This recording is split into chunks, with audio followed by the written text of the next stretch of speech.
Alrighty, finally, we are on the last final part. I took this chance for a bit to try to figure out my Vtuber model some more. So hopefully, I have it down pat. Hopefully there's nothing else wrong with it. At least that's what I'm hoping.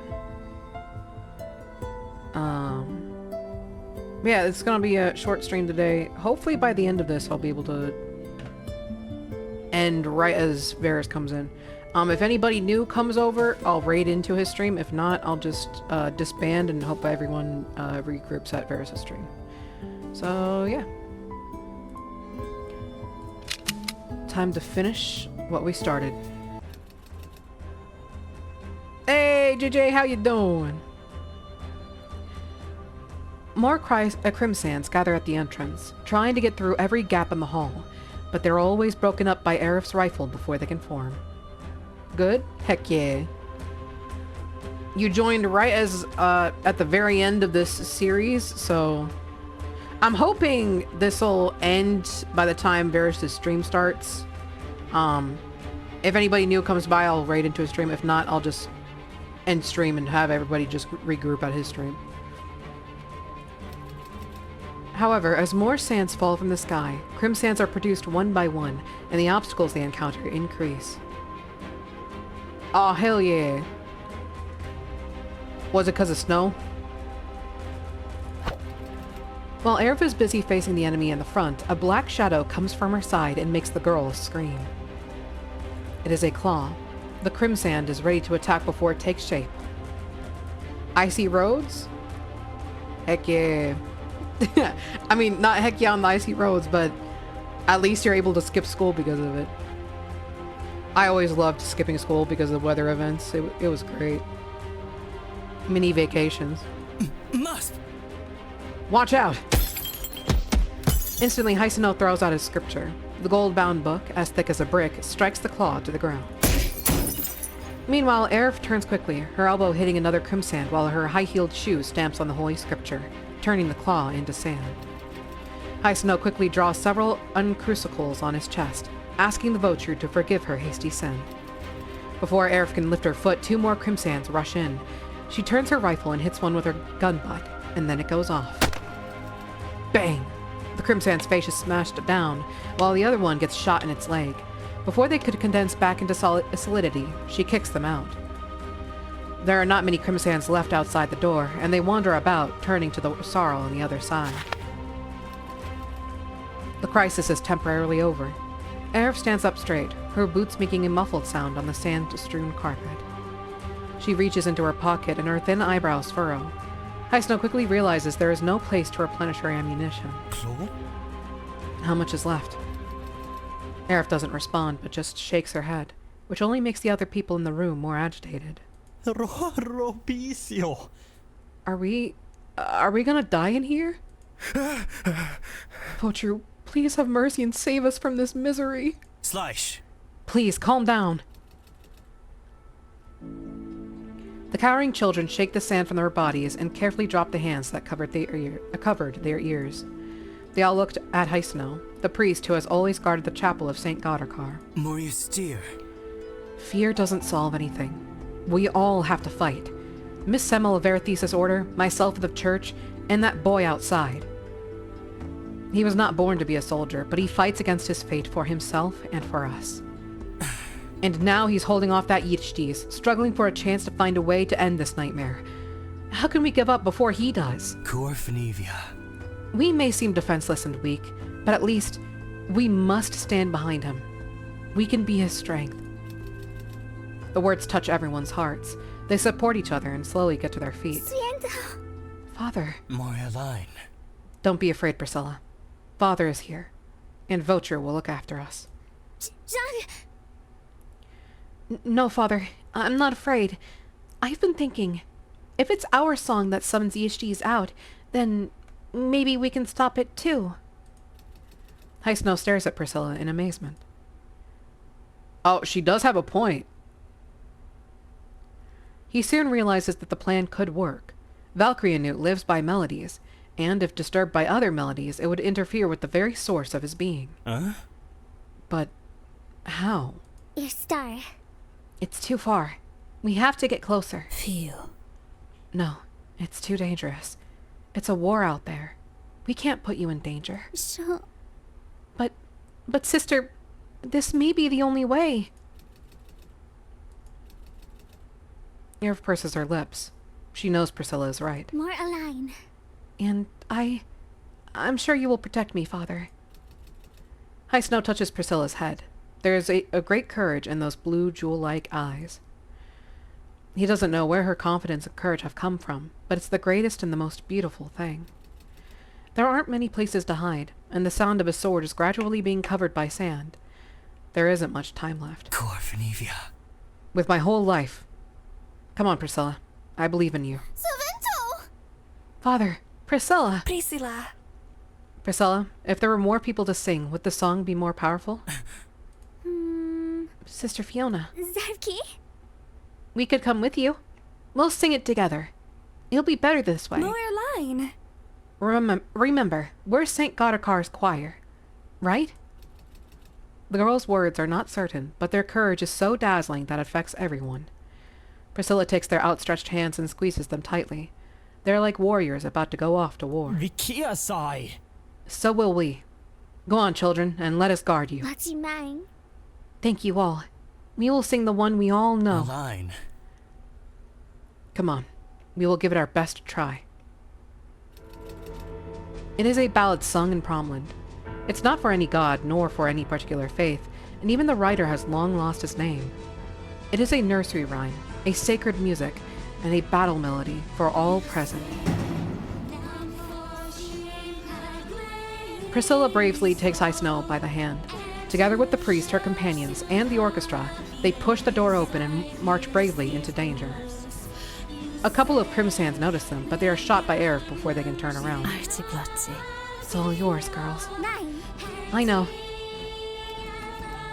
Once again, the childish voices of St. Godhrkar raise merrily in the air, colliding with the ethereal song like two invisible beasts fighting in the dark night. There's a slight pause in both Crimsands and Valkyrianute, noticed by Arif and Sarl. The pole blade in his hand suddenly splits in two. A long and a short blade rips the shape of the sand in front of his eyes and lets them return to the earth. With the children singing, he can finally get close to the giant Yichties. Above his head, the earth that floats in the sky is still breaking up and melting. The dirt and sand spin and gather into a new storm, pouring down on him with the snow. Kislava. You never know when to stop. His street survival comes in handy. With a deft sideways flick, his superior bounce allows him to dodge a huge shot of gravel and sand. The next moment, Valkyrianute's two arms whip together and clap. The jagged air from his claws sweeps the area around him into a barren circle. Sarl could only defend the wind with his sword, but the dirt and sand gather again and surround him. The bells are ringing again. The young man's eyes are closed as he struggles and wheezes, and he does not mind the temporary reprieve of the stalemate. His shoulder was torn, but he's sure that in a few moments it will return to its pre-injury level. At the same time, the shapes of the Crimsands recede into a dull gray shadow. The howling wind sweeps them in all directions in an instant, and the children's songs echo through St. Godhrkar on the chilly wind. The sound of singing. The young man is vaguely aware that the answer is hidden in this sound. When the Sarl's eyes are fixed on the end of the Yichties, he can see that in the crevice where the wind is choppy with sand and gravel, there stands a distinct figure, like the cornerstone on which Yichties was summoned. Nakian. Get out!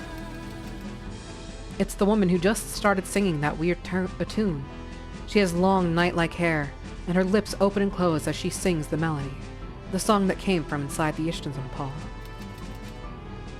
This woman is the one who summoned Yishtinson Pall. The woman who could not retreat opens her empty eyes and smiles at him. It's too late. As the words fall, the Crimsands around the Sarl become sand again and fly to the woman. When the dust clears, he opens his eyes, but the slender figure has disappeared. Part 2, possibly. For a second or two, Raven gazes out the window at the snowy outskirts of the city, the moon hidden by the clouds. It reminds him of Kajan's snow-covered forests. It was always warm in their log cabin there, and the wood and coal burning stove always gave out warmth and red light. Right, coal burners. As Raven turns to the burning stove, a bold thought occurs to him. Maybe he doesn't know which wrench can stop the train, but it will surely stop without fuel. However, Rorty seems to have prepared for the possibility of the train being maliciously sabotaged. The stove is secured with strong locks, and within it, the piles of coal are blazing, providing steam to the train without a break. After a long, sweaty struggle with the lock, he gives up. Apparently, picking locks is not something the well-behaved medical student can learn quickly. His throat is filled with the anxiety created by the churning smell of blood and coal. The train is going so fast. He has to stop it immediately. Otherwise... Oh, shit. He tells himself to calm down. It's not what he really thinks, but an evil emotion cursed by the melody that solidifies into sand and settles in his mouth, trickling down his chin and reminding him that time is running out. The dark shadows and the warm orange fire shining on his face leave two distinct halves of light and dark, while the steam from the heat rushes through the machinery that powers the train. As he had seen when traveling long distances between the Posse and Illy City, in Raven Winchard's memory, the steam would always finish the line before the train stopped, and when it reached the station, the exhaust pipe would only belch a few puffs. So, just find the lever that connects to the tailpipe, and he can stop the train. The young man's eyes go down the steam pipe to the lever in the corner. The cold, dry metal rubs roughly against his palm, and Raven has to add a little more force before the rod slowly moves. This time, he is right. There's a high-pitched squeak from the exhaust pipe, and white fog suddenly covers the darkness outside. At last, the train, which has been stripped of steam, begins to show signs of slowing down.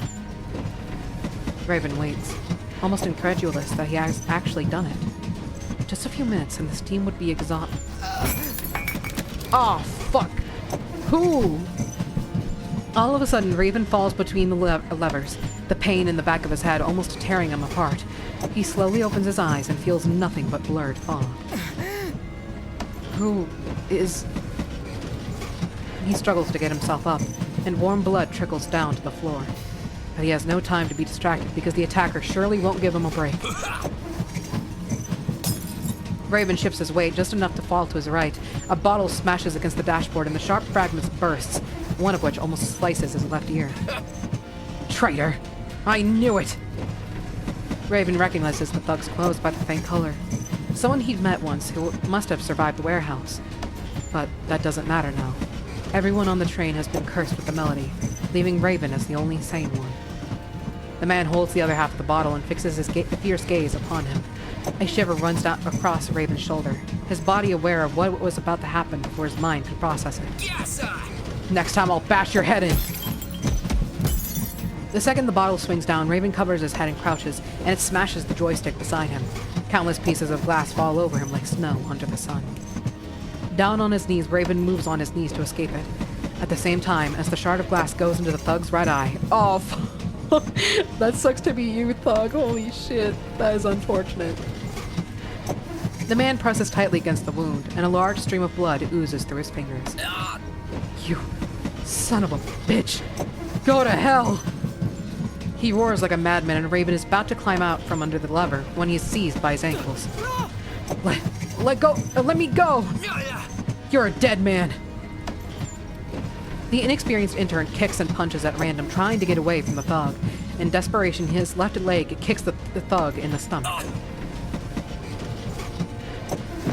The thug is caught off guard and releases Raven's right leg. The young man scrambles up from the floor and ducks the flailing fist, trying to head to the next carriage. But just as he relaxes his chest to catch his breath, a strong arm suddenly grabs his collar. The thug pounces on him from behind, and Raven lets out a cry, loses his balance, and stumbles back. Bastard! The pain from his lower back being pressed against the window frame makes Raven's throat tighten again. Below him is the rumble of wheels, like thunder shaking his chest. Most of him is hanging out the window as the thug punches him inch by inch. All he can see is the dark, snowy night, and behind him is the cold-blooded wheel of an iron monster. Let go of me. Unfortunately, an explosion of willpower will not change his inferior strength, as the thug's hands keep pushing. Raven's body keeps sliding out the window. The cold train tracks draw nearer and nearer, and the grinding of the wheels and rails ringing in his ears. Rings in his ears, whoops. The moment Raven closes his eyes in pain, despair overwhelms his heart. Khajan's night sky overlooks the dying young man. But he doesn't want it to end like this.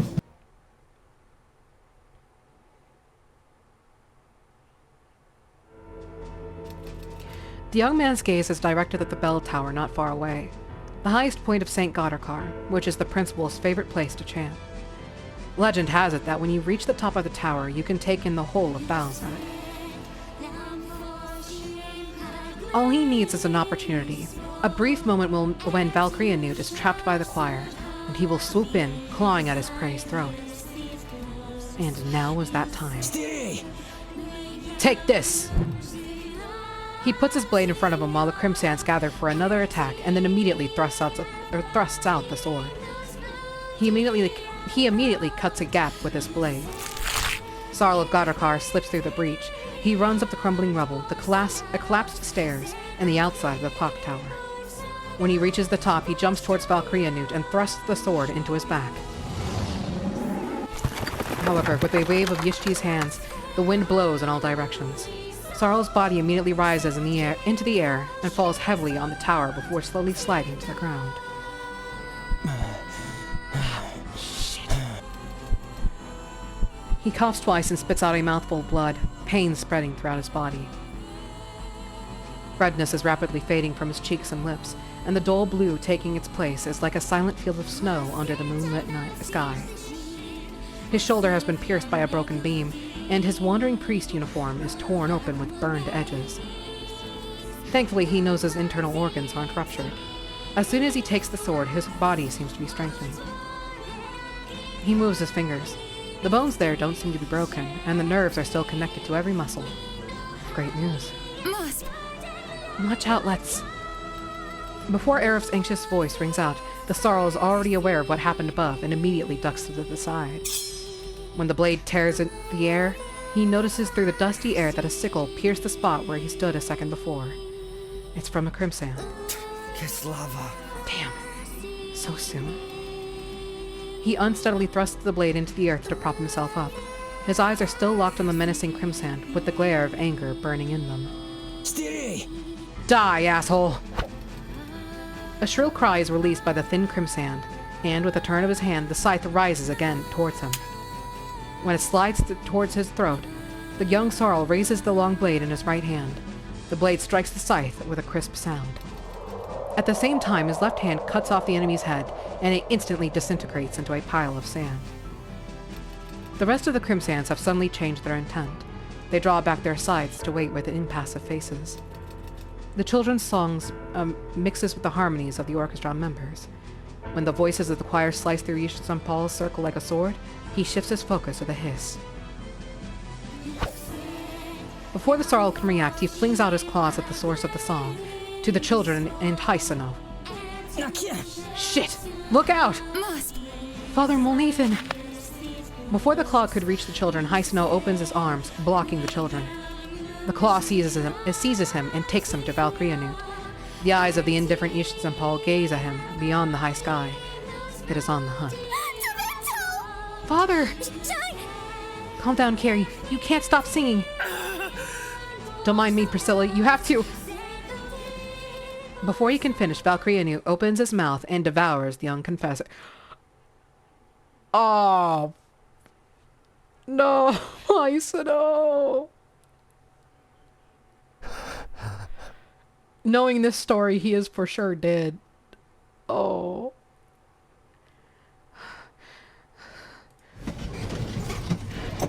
The wind outside grows stronger. The wind outside grows stronger, pouring into the window and rushing towards Prai, who is heavy-footed under the deafening roar of the rumbling wheels. Not long after the detective holds Gowl back, Prai darts from carriage to carriage toward the front of the train. For him, at least one thing is certain. Raven has not been able to stop the train. Despite a few ominous jolts, the train is still moving. What happened in the engine carriage? With a creak, the carriage suddenly quakes to one side.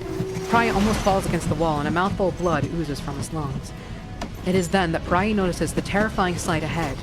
In the engine carriage, a burly thug is strangling Raven's slender neck, and most of Raven's body is hanging out of the window, struggling to keep his precarious balance. Joyce! Get out! The thug turns to Pry, and their hate-filled eyes meet. Sparks explode in the confined space, and Pry rushes towards them while throwing his knife at the thug. The thug avoids the blade, then quickly raises his right foot and kicks the heavy metal door. But Pry doesn't stop. If he runs away, Raven won't survive. Pry reaches forward fearlessly as the door slams shut.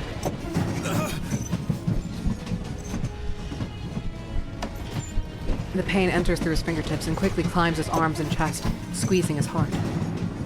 Scarlet spatters the rusty latch, and his left hand is now smeared with blood. The tip of his shoe presses open the door, and Price rushes straight at the thug. Damn it! The unexpected defeat causes the thug to roar.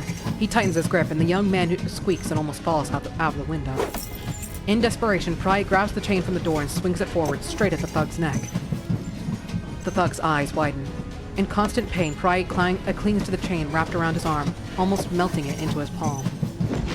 After a few seconds of silence, the hand that holds Raven finally lets go. Ah, finally. Yes, sir! Fuck you! Fuck! Ugh! Raven's escape enrages the thug, and with his hands tugging at the chain, he roars and catches Pry off guard.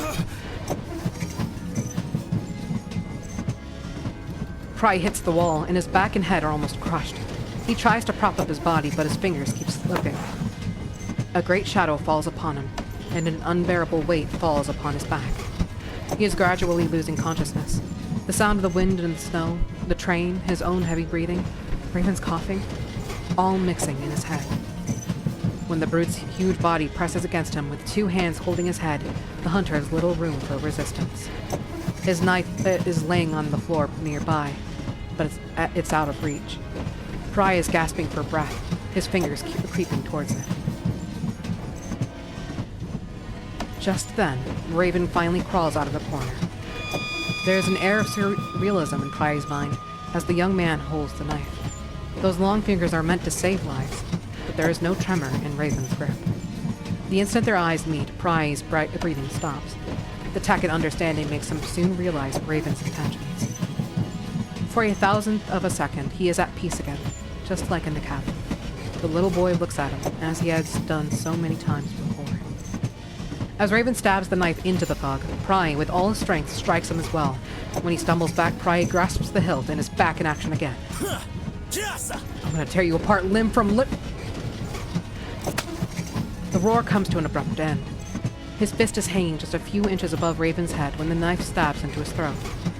Pry retreats, pulling his bloodstained knife out of his prey. The blood immediately gushes out like a fountain, spilling over himself and Raven.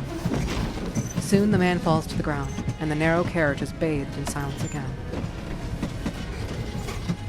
For a few seconds, no one moves. In the dim light, the blood on the floor trembles slightly as the train jolts, and they hear each other's heavy, intermittent breathing. Finally, Raven moves first. He takes 2 steps towards the hunter, who is leaning against the wall. Pry immediately swings his hand up and points toward the front of the train. Good. Stop the train first. Raven shakes his head. He feels his way to the lever, which is jammed by broken glass. Metal levers in winter are always brittle. With one blow, the indestructible metal can no longer be restored, much like their hopes. This train, it can't be stopped now.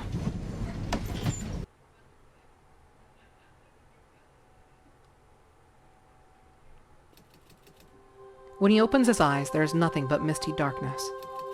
As his eyes start adjusting, Snow can vaguely see blurry objects before his eyes, with only a few stars to light up the area. Maybe he's dead. The thought somehow calms him. The last scene in his mind is of being captured by the gaping mouth of Valkyria-nude. He tries to move his fingers slowly, touching a ground so fine and soft that they sink in, and he soon realizes it's sand. After a while, he finally locates his glasses, and everything becomes clear. He looks at the distant landscape and feels himself slowly swallowed by the cold. The night wind carries a salty smell and a faint stench of corruption. Thick blood covers the sand. At first he thought the grime was a flowing glaze, but the semi-solid black red has dried up and cracked. So much blood was boiling that even the rough wind could not solidify it, and the salt forms a dirty crystal outside the scab. High Snow closes his eyes and trembles. But he is so thirsty that he can't even shed a tear. Svea. Oh, Votru, if this is a nightmare, please, wake me up. If this is hell... Sorry. It is as if his prayer is heard, for his moment of silence is disrupted by song. He tenses, lifts his head, and listens. High Snow feels like all his blood is coagulated with fear. He heads to the source of the song. Only when he's close enough does he suddenly realize that it's the woman who came with the instruments. And the crooning brings back more distant memories. Now he's sure that this roarty is Charlotte Foucher, the singer on the Verathesis Order's wanted list. Myla. Stop it! Stop your song! And yet she continues to hold her head high, turning a blind eye to the priest. High Snow can only grab her shoulder and force her to face him. Slash. Stop the song! Do you have any idea what you're doing? Out there, in reality? The ancients and Paul you summoned is destroying everything! When Charlotte turns her head, High Snow's restless face meets with eyes steeped in hate. They are filled with the joy of hatred and revenge, piercing High Snow as mercilessly as a blade. There's no doubt she has been consumed by anger, and now she is just a spear burning with resentment. That's the point. Welcome to Yishti's cathedral, the reed crossing of Valkyrianut. You are trapped here and cannot leave. What?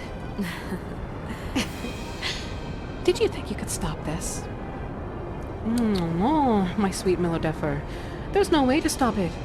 These songs, the process of destruction, our sacred Yichtis, Valkyrianut, and our revered Votru. You cannot stop them.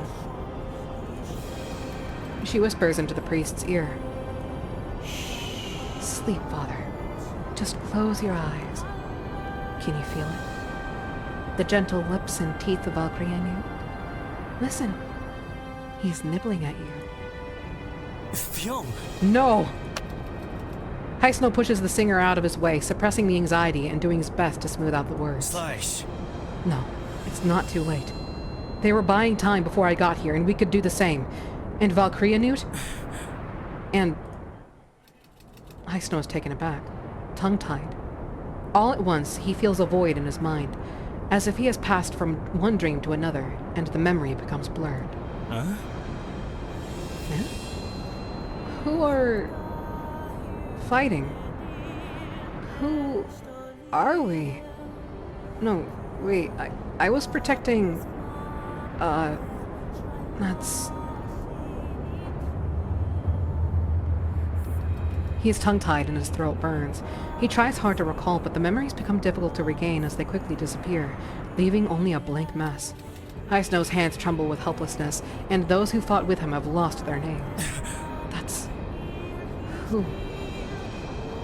Vulture, how could... The memory is as fleeting as the water, and at the same time his presence fades away. High Snow becomes less aware of himself. Who is he, and why is he reaching out to this singer? In the night desert of the reeds, the sands hover, wriggle, and stretch. They are alive, full of intense anger and passion. They shout wildly, releasing hatred as they kill. High Snow's insides are hollowed out, and new emotions fill in the space. He is like a part of the desert, and he will become one of the red grains of sand, which have a common name, Valkyrianut. In the roar of the wind and sand, High Snow raises his arm. A choking cry of sadness escapes his throat. Charlotte, no one knows the story, is born in the wilderness. Only stars shine hard on the way. Good night, Father. Oh, fuck. High Snow lost his memories.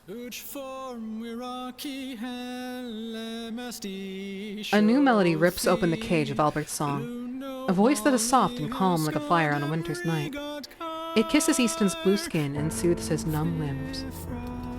The light suddenly lights up the dark and lets a little strength rush back into him. Easton struggles to approach the light above his head. Ugh. As soon as he regains control of his limbs, the memory flashes in his mind. It's all an illusion. There is no suffocation or lake. He's still on the train, trying to stop Albert's plot. Easton looks back to see Zamoya's train alongside his, on top of which stands a little figure silhouetted by the cold wind and snow. A bespectacled young scholar clutches the edge of the train, his eyes squinting. A warm scarf clings to his body, protecting him from the cold. Gradually, Albert's voice fades away, and the will of fight returns to the soldiers. Huh. Melodian traitor! At the end of the long carriage, several thugs come forward, armed with iron. Behind them, Albert hides in his fine dress, making his gender almost impossible to discern for a moment. Red blood spatters half his skirt, and his blue eyes are as deep as a lake. The delicate young man has finally shed his victim's disguise. He has never been alone. He is the king of the dirty herd. Albert! Easton lets out a deep growl. Betrayed hatred, wounded anger, and a sense of mission. All his feelings burst out at once. Easton's finger is on the trigger, knowing all too well who he's aiming at. Underestimating me? Did you think I could only sing this song? Under Easton's astonished gaze, Albert's lips open. A more intense song bursts out of him like a sharp knife drawn out of its sheath, but it isn't aimed at Easton. Bro, they're having a 1v1, dude. All the thugs on the train seem to be caught by his invisible swords. Their necks are stretched as they're forced to lift their heads, joints clattering. After a few seconds of shaking, they charge at the gendarmes in a frenzy. Monsters! The gendarmes immediately pull their triggers. The bullets fly past Easton, but bounce off the monster's iron-like skin. Kafar! What? This isn't working. Salendo. Gotta find a way to take them down first. Easton rushes forward. It's not difficult to escape the thug's fists. He nimbly bypasses one and grasps his wrist, and with a shout of rage, the man's massive body rises in the air and crashes to the ground. Easton takes 2 steps backward. He gasps for breath as he watches at the thug who fell over his shoulder and now seems temporarily incapacitated. At the same time, there's a lot of yelling and gunfire from behind. Without hesitation, Easton takes off running towards the culprits. Before he gets far, a thug knocks him into the wall. Easton cries out in pain, and beyond the arm squeezing him, he catches a glimpse of Albert's cold, unfeeling eyes. Albert, stop! However, the young man just stares at him with an ice-pick look, then turns and climbs onto the roof to leave. The thug comes again, and this time, Easton puts the muzzle directly to their skin and fires without mercy. For the sake of Amber's song and the close-range attack, the bullet finally shatters Albert's shield. The detective's elbow strikes the thugs in their abdomens, leaving them kneeling like broken marionettes. Before they can get up again, Easton runs out of the carriage and onto the roof. Before Albert can react, he knocks the young man to the ground and lets out a roar from his throat, filled with anger and disappointment. Damn it. Is that the only thing you wanted to do after surviving hell? To lead all these innocent people to destruction? Albert narrows his eyes in response at Easton's muzzle. What are you? What's the difference between you and those monsters who slaughtered your orchestra? It's you who saved the monster, my dear detective. Easton freezes, and Albert's voice suddenly drifts away from him. Instinctively, he turns in its direction, but then a dizziness hits him. He doesn't know what Albert did, but when he regains control of himself, he discovers that he's surrounded by the delicate crimson walls of Lethal Opera House. Julang? Do you miss this? Well, me too. Every day and every night. The bodies and blood of the dead rest before their feet, and broken instruments are scattered around. The world is silent, except for Albert, who is standing on high ground in his dress, but with a look that is very different from the one he had 6 years before. This is hell. Easton clenches his gun stiffly, his throat tightening from the sticky sound of blood and flesh under his feet. Several bodies wriggle on the ground, trying to grab his ankles. Salerno. How dare you? None of this is real, Easton tells himself. He breaks free of them without slowing his steps and slowly walks towards Albert's, his eyes aflame with sorrowful anger. Shanfo. We gave you a chance to live, and you chose the same path as your murderer. Gave me a chance? That's the most conceited joke I've ever heard. Steer. I, Albert Eustace Lerman, hereby offer my most sincere thanks to Mr. Easton, starting with the burning St. Godhrkar. Myla. No! There's a rumbling sound along the ground. The next moment, the mountain of corpses beneath Albert's feet shakes violently, and a mournful wail echoes through the theater. Then the corpses stagger to their feet. Damn it. Easton doesn't hesitate to shoot.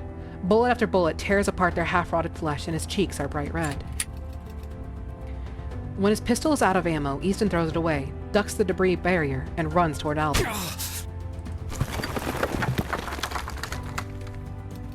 Albert's caught off guard and almost falls off the corpse hill. Easton grabs Albert by the wrist, holding him at the edge of the dead mountain, with wind and blood spraying their faces. You have no idea how much I hate you for saving me. Easton feels they are the truest words Albert has ever said. I hate you more than you know. Why didn't you save my family? Why did you let me live alone? The flame of hatred burns in his blue eyes. No more innocence or rejoicing for surviving. All I could do was give you a chance to get out of that hell and start over. But it's you who gave up hope. You could have lived like a normal person. Normal? Are we supposed to merely exist?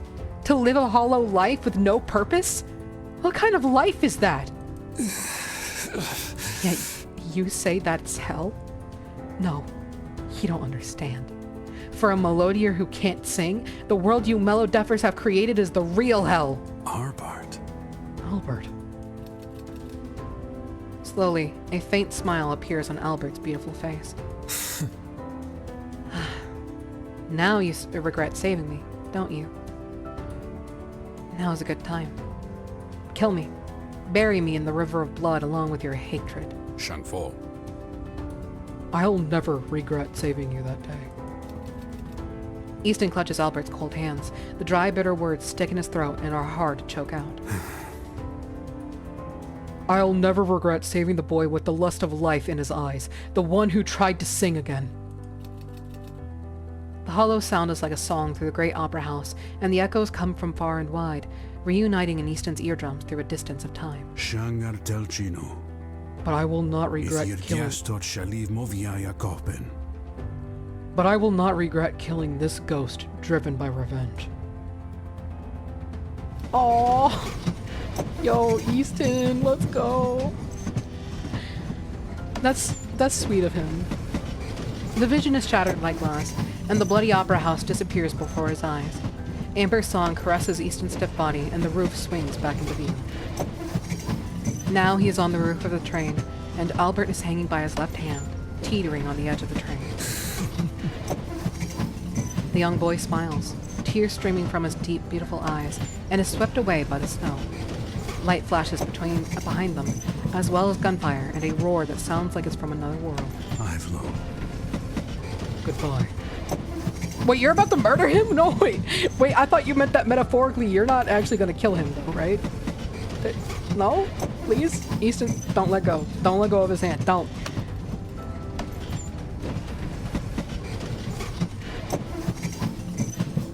I thought you meant that metaphorically. Easton. I did not raise you to be this way.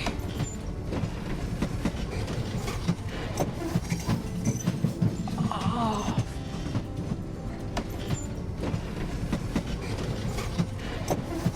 Albert, I don't know what happened in your life, but rest in peace, my guy. You deserved better. He releases his hand. A shriek runs through the silent air and is swallowed by the wind of snow as if it never existed. The train jolts, but soon settles down. East exhales heavily and wipes his face. A flake of snow falls on the end of his hair, glinting quietly like a teardrop.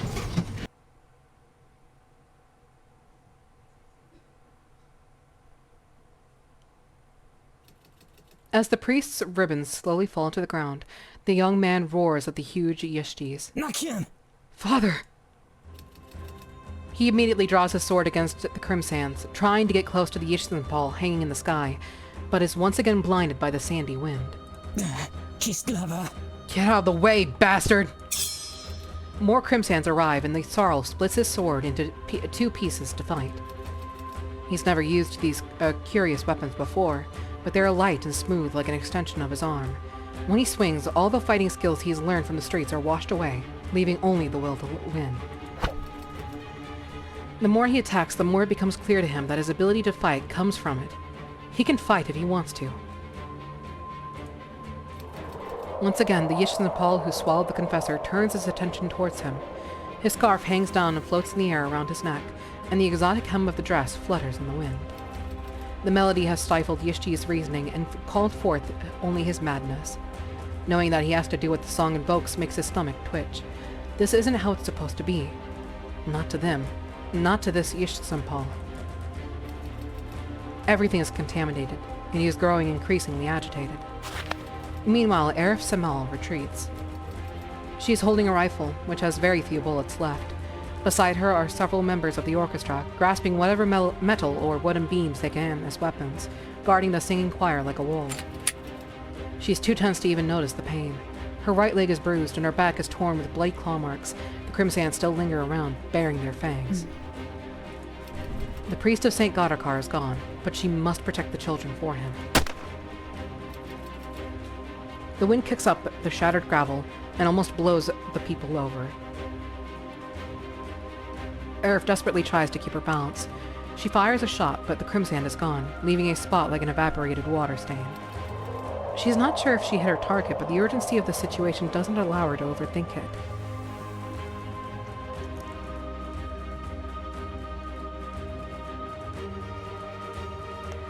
No sooner have the other members stumbled through the gravel than the snow slips through every opening in their clothes, clinging to their skin. The shotgun is quite heavy, but her pose is smooth and practiced.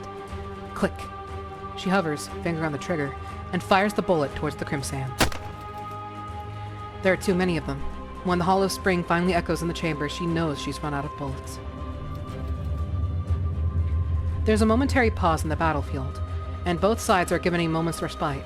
The Crimsand seems to realize that, so they turn their attention away from the band members towards Arif, ready to strike the last blow of their doomed prey. Instead, Arif pulls a hunting dagger out of her boot. Just as they're about to pounce, she ducks under the attack, throws her leg out to hit an enemy, and her dagger stabs another one. When the wind raises, she immediately realizes another claw is coming. She turns her head to hide a second too late. The sharp claws cut right through her ear and slice the strap of her eye mask, leaving it to float through the air. She grabs its arm, then pulls the dagger out of the shapeless sand and thrusts it between the Crimsand's eyebrows. The sand creature throws itself up in the air with a silent scream like its former companions, then turns back into a pool of loose sand that's blown away by the wind. Arif gasps and takes two steps backwards, her actions limited by the fight. The fierce, rough sands gnawed her nerves, cutting invisible holes in her cheeks, wrists, and calves. The gathering Crimsands are close at hand, but she has no place to retreat to. Knock him! Out of the way!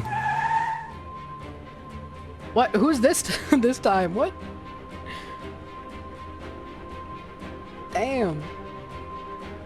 Suddenly a bright light shines through the roar of an engine. A heavy vehicle rolls into the field like a tiger, crushing and scattering the Crimsands before her. It takes a sharp turn with screeching tires and stops in front of them. A scavenger?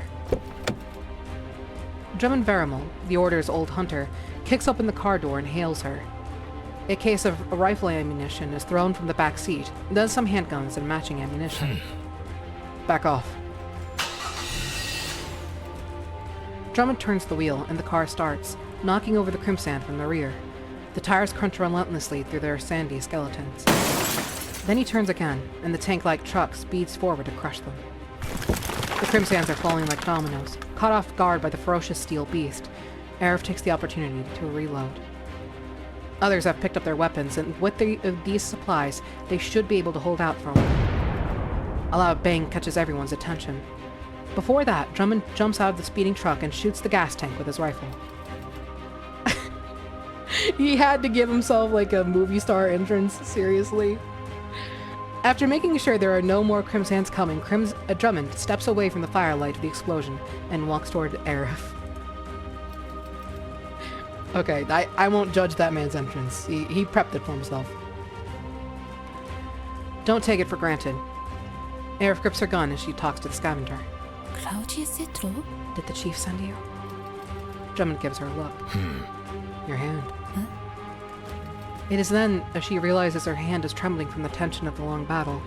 Her weakness is visible to the veteran. The priority is to take down Valkyria, Mr. Varamel. You should assist Letsiriel. We can hold it here. Are you ordering me? Aerith purses her lips, but the next minute a strange smile appears on Drummond's scarred face. Take it easy, young Fassbender. He can handle this. There's a volley of swords, and this time the sparkling lights are even brighter than before. Sorrel rushes into the sandstorm to fight the giant Yishimpol. Otherwise, I will take him down by my own hand. Drummond, are you being lazy right now? They obviously need your help. They are on a train of death that cannot be stopped. The wheels rattle on the slanted tracks, making the snowstorm-filled locomotive even colder. The silence doesn't last as long as he thought it would. Then Pride turns his way. Let's go back. Huh? Raven looks up, and a dizziness strikes the back of his head. Death has just pulled back its wing, leaving behind a pair of blue plagues. He grabs the edge of the carriage and quietly wipes away any blood from the back of his head. Get hurt? Line. No, just... To pry his vague outline, he answers in his most certain voice. I'm fine. Let's go. They pass through carriages until Raven closes the next door behind them, and Pry suddenly puts out a hand to silence him. Raven blinks blankly, but soon notices the sound of footsteps and bumping from the next carriage ahead.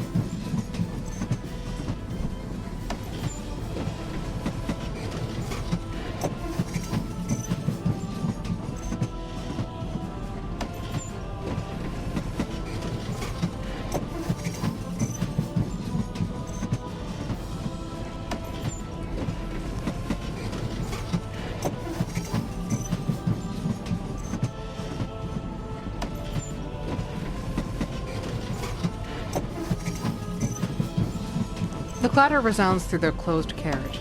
The sounds of guns, roars, and shouts come together in a cold current, slowly and silently soaking Raven's back. It's our rescuers. It's only then that he remembers the locomotive that has caught up with them. Their reinforcements must have jumped on the train. They will be saved.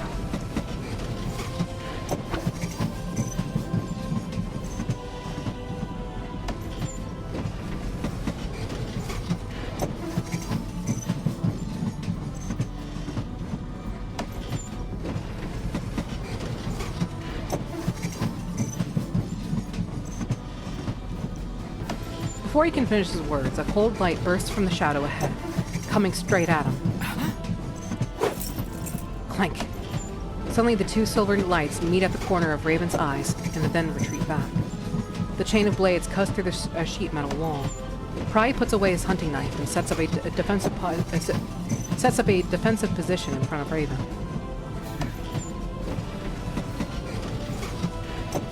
Do the reinforcements make you happy, young doctor? The shadows spread, separating into a tall, thin figure. Raven can't see him clearly, but the creepy, hateful voice and the shrill rubbing of the chains remind him of the young man's name. Cal. Poor Nog. They almost forgot about the haunting young man. It's a pity you won't live to see reinforcements. Try me. Once again, Raven's legs tremble uncontrollably, and his stomach swells with acid and powerlessness. It presses against his throat, nearly making him vomit. In a frenzy of despair, Raven looks through the thick fog and silver flashes dancing like snowflakes in the air. This time, he will choose for himself. I'll ask for help. Just go. A cold, shining iron chain sweeps over his head, smashing the door and cracking the glass like ice. This time, Raven doesn't hesitate and rushes into the gap between them. Violent metallic crashes explode over his head, again and again. When the carriage door slams behind him, the roaring wind squeezes into his sore ears, and the sound of Fry and Gal's fight is almost lost. Raven is running so hard that he can't stop or look back. Now he's the only one who can get reinforcements for Pry, as long as he pushes open the door and... With an abrupt creak, the gangsters at the other end of the carriage stop at the same time. Look what we found. The young man freezes for a second and turns to run. The men before him are big and muscular, and he has little chance of escaping from them. Don't let that bastard get away! Raven doesn't feel the pain immediately after the gun fires. The warm, moist sensation first covers his thighs, then his body falls out of balance in slow motion. He falls where the two carriages meet, with a quivering cord under his shoulder. The night takes him in, kissing him gently with wind and snow and calling him a death again. He breathes feebly, and the snow on his dry lips tastes like iron. The pain in his calf crushes his nerves, twisting the young man's delicate features together. A sharp lever catches his eye. He tries to focus his gaze for several seconds before he realizes what it really is. I can still... He has unfinished business. Raven must stop them from pursuing Pry. He hears nothing as he holds the lever. On top of his head, a cold metal clattering gently caresses his hair. None of this makes any sense to him. The last of his strength is concentrated in his numb hands, and never in all his life has Raven possessed such power to pull the heavy iron up, to break the link between the carriages, and to shake the course of all these... the power to save lives. There's a loud bang. Then the train jolts beneath him. The hooks between the carriages are released, and the latter half of the train, which has lost power, begins to slow down.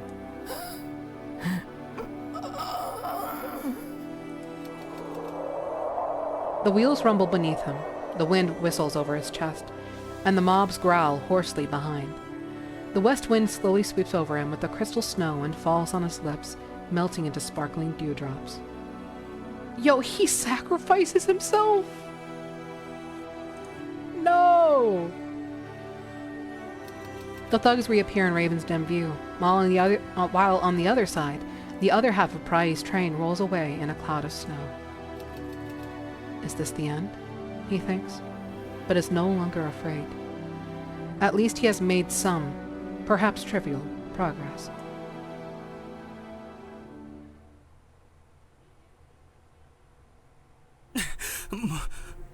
Star. Stop, please, this must... But only the endless sand and wind answer his desperate cry. Angry roars are everywhere in his ears, his blood and even beneath his bones echoing endlessly in a strange song. High Snow holds the sand in his hands, but even as he clenches his fist until blood drips, he can feel no pain to prove his existence. The young priest is like a fish thrown ashore, deprived of the ability to breathe freely. High Snow can only try his best to survive. He can hardly feel himself. Must this song stop this song? Charlotte's figure is still swaying with the song, and she shows no signs of stopping. To maintain the Ishtis, she must not stop singing. For the dying priest, Charlotte has no time to be distracted. The reed softly caresses High Snow's face, then sweeps lightly over the priest. The darkness whispers to him like a mournful voice embracing his ears. Kill her. Fyong. No. High Snow nearly bites his tongue off. His empty stomach twists and knots, but he can't speak. The priest turns his face away with difficulty, feeling a pair of hands around his throat, allowing him less and less air. How could he commit such a heinous crime? But she is the culprit. Star. But... no. I can't. There must be another way. No one has the right to take Botru's place and to exercise the right to take the lives of others. Coward, the voice says with a chuckle, sounding as if the sound had run down his throat. Sand. Okay, whoops. Are you going to make excuses for your cowardice and hypocrisy again? The voice follows the wind to him, and Hyacino can almost smell the blood in that monstrous mouth. It just flows and twists until it becomes Hyacino's own voice. There's no need to pretend to be a benevolent priest. Because he is the priest of all, the shepherd of the flock, and he alone can save everything. Hyacino is frozen in place. He's known all along that there's a way to save everyone, but he's slow to take the crucial step in proving his courage, his determination. He stares at his hands, those weak hands that can't even hold a sword. Can he save lives? Can he take her life? Is this a trial from Votru? That he should have a little priest judge the incarnation of sin to save it all? Just kill her. Kill Charlotte with his hands, and it will all be over. He could save them all. If only he... Kill her.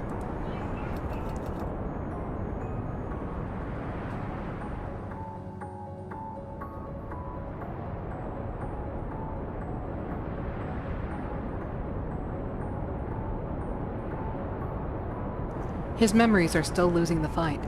Soon their gorgeous colors will be washed into an empty pail. The pain, the anxiety, the guilt, they'll all go away. What's left is a silent determination, and those with nowhere to go are replaced by prayer. He won't forget that there are millions of people who need his protection. It was the last night. The tomb's gate opened to the faithful while the dead groaned, bringing filth, blood, and pestilence upon the world. The sound of familiar and distant words reverberates and stirs a torrent of warmth. There's also gunfire, the clatter of swords and knives, a tender cry, and crumbling stone and mud, which sends a rush through Hyacino's heart. The sound shook the earth, bringing pollution, filth, bloodshed, and plagues sweeping the world. The courage to commit the most heinous crime. And so Theophilsa received a decree. His revelation was given by Votru. Thus the Lord sent forth the apostles to heal the sins of men. Glimmers of light shine within his heart.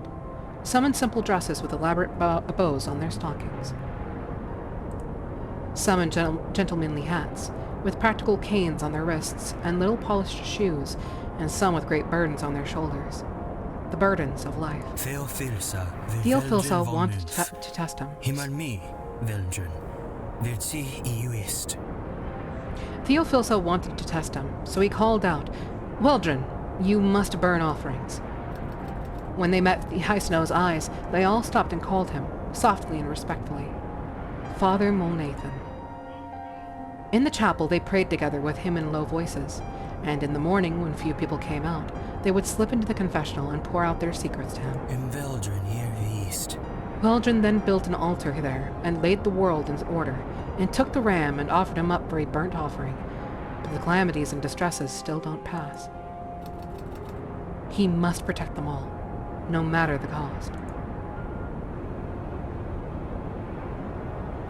His arms are outstretched, his eyes wide and glowering. He wants to protect and fight, for someone, with someone. Everything is shining. They are the past, the memories, the existence. All will be forgotten. Weldrin bound his son and laid him on the altar upon the wood as a burnt offering. He has come to understand that he must make a decision, that he alone can make this choice. He must judge, and only he can take this place.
Alright, sorry about that, guys. Just has some technical difficulties.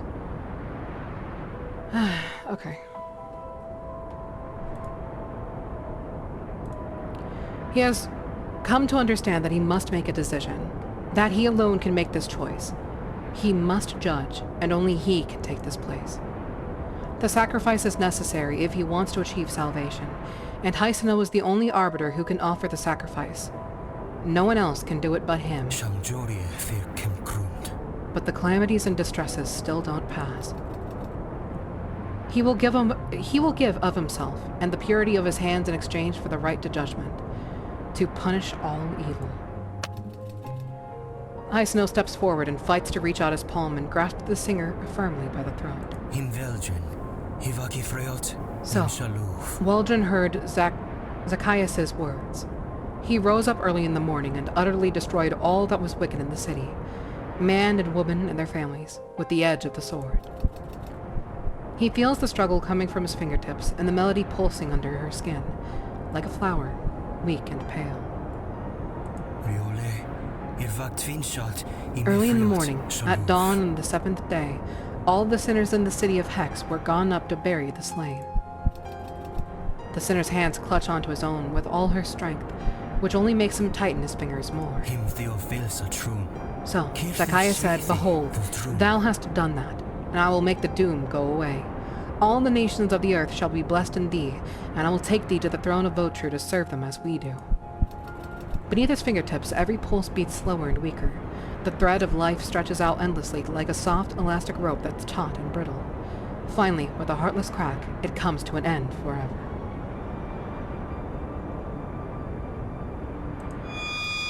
The next moment, the darkness is rent into light, and Hyacino quietly raises his head to see the dead sinner's empty eyes.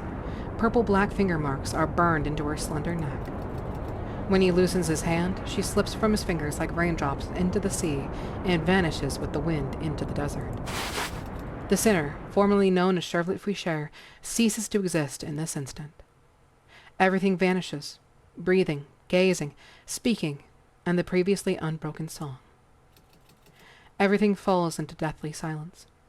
There is only him, Father Hyacino Molnathan, the confessor who has given himself to Vtuber, watching his hands from the void. The blood of Hex flows through his fingers, never to be cleansed. So all praise the defender Valdrin, for he has paid for our sins with his own guilt. He just condemned himself to a life of suffering, didn't he? Oh, shit. The train is slowing down. Confirming this, Easton walks down the carriages in the direction where Gal and Pry disappeared. The intense vibrations numb his ankles. He doesn't know what's going on, but his instincts tell him that if he doesn't keep going, there will be more to come. Something worse than what just happened. Damn it. He curses under his breath, tightens his grip on the gun, and quickens his pace. Easton thinks he might have become numb to the pain. He's no longer haunted by Albert's death. In the blink of an eye, the hard ground suddenly shakes. They're like gravel in a sandbox, and before they can react, they're thrown mercilessly against the walls of the train. What's going on? The sudden loss of balance causes Easton's heart to sink, and the gendarmes behind him are visibly shocked. He leans back against the wall and cautiously peeks his head out the window. The engine carriage is missing, and he sees a sharp bend in front of him. The unpaired carriages bump against each other and shake along the curve. This train is gradually slowing down. Don't let that bastard get away! A rude shot from a distance attracts Easton's attention. He looks up at the closed doors ahead. He can hear them, even through the clanging and whistling of the train. It's Albert's thugs, whose shouts and gunfire echo from the carriage ahead. He makes a gesture to the gendarmes behind, and the well-trained troops quickly assemble.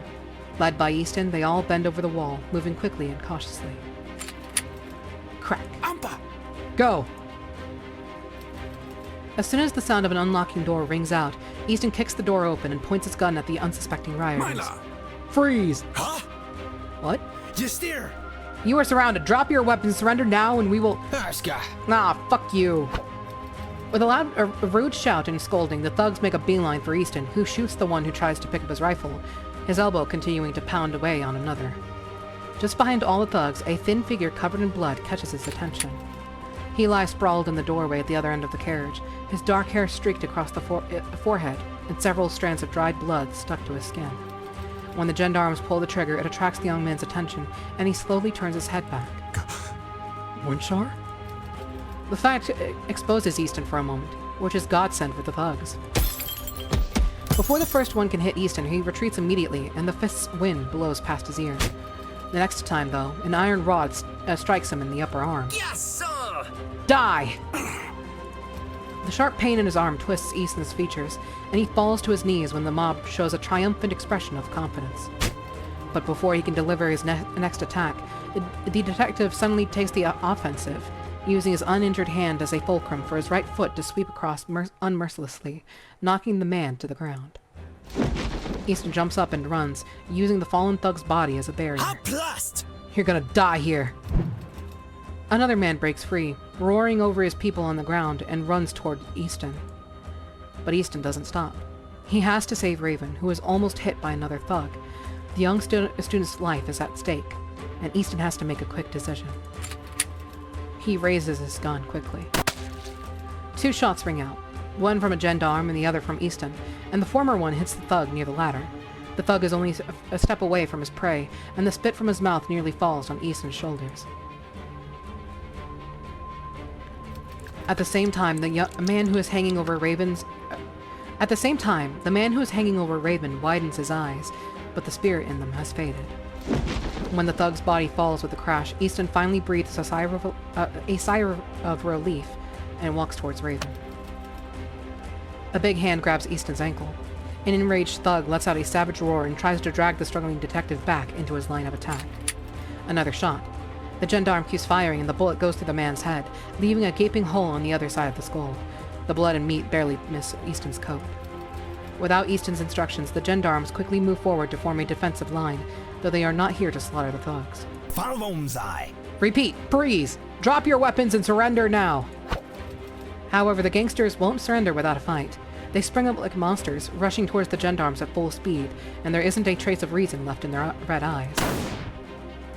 After a few raucous shots, the monsters finally lose all ability to move and can only howl. Only the gendarmes and Easton are still standing. Raven, leaning against the wall, tears a piece of cloth from one of the thugs and tries to wrap it around his trembling right leg. Raven Winchar? Is that you? How... I'm...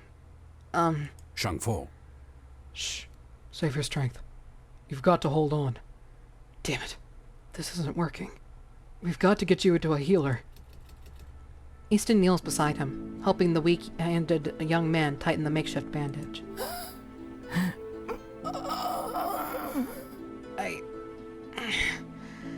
I'll be fine. You need to stop. But... Lexon. We'll take it from here, Mr. Easter. A gendarme approaches them, carefully avoiding the bloodiest areas, and puts an arm around Raven's shoulders. However, Raven's hand is still caught in the hem of Easton's coat, and his face is colored with eagerness. Yeah, we gotta save Pry, man! The engine's still running, sir. And... He doesn't finish. It's as if they were summoned, for when the distant bell rings, they all raise their heads in unison and look up at the clock tower hidden in the endless night. The cold wind picks up the snow and turns into a gray mass. No, not snow. It's sand. They fall from the top of the seminary.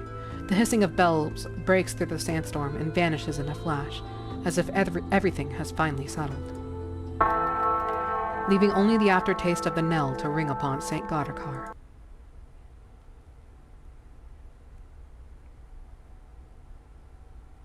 Kislava. Damn it. The young Sarl is badly hurt, and blood runs down the blade from his finger, becoming one with the sand. He glances coldly at the great enemy while the few crimsants who survived the gunfire turn their course. With long scythes in their hands, they strike at him with great speed. Die! Every time the blade cuts through the sand, his heart clenches. It's as if the sword is his own personification, worn by the tide of his enemies. He is being consumed. The Sarl doesn't think much. There's no time to do that now. He forces himself to run, his legs slipping from loss of blood.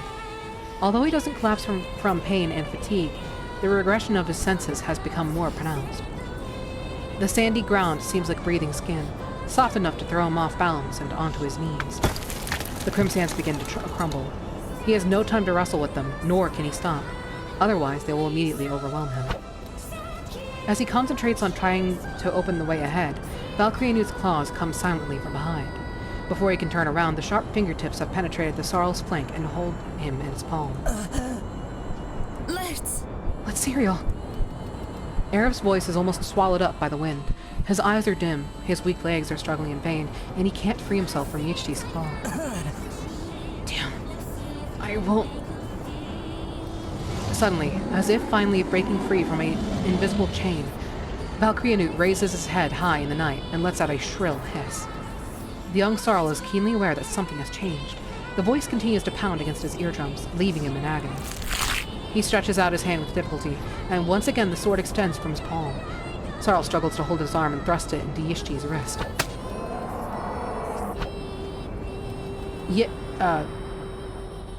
What the heck? Yecha Kometa releases his hand with a roar. The young Sarl lands firmly on the cushion of his sword. Meanwhile, several crimsands gather around him, raising their sights high. Bullets break through the sand like sharp knives, hitting their heads and turning them into sand. Then there are more shots, and my Sarl clearly feels the weight of his sword has suddenly been lifted. What the heck? Nakian! Just die! With a shout of rage, he cuts away the crimsands around him, and then with a slash and a chop, he cuts off one of Valkyrianut's claws. Ishin-Paul lets out a cry of horror while sands pour from his wound like fresh blood. Sarl takes refuge in the shade of a tree and gasps against the trunk.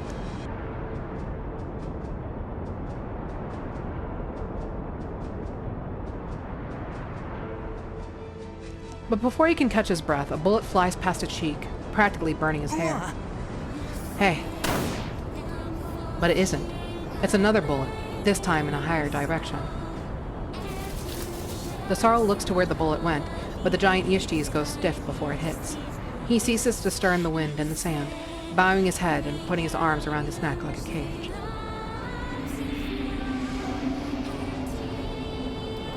From the moment the chains break loose, the gold necklace hanging on his chest shines brightly like the fragment of a star.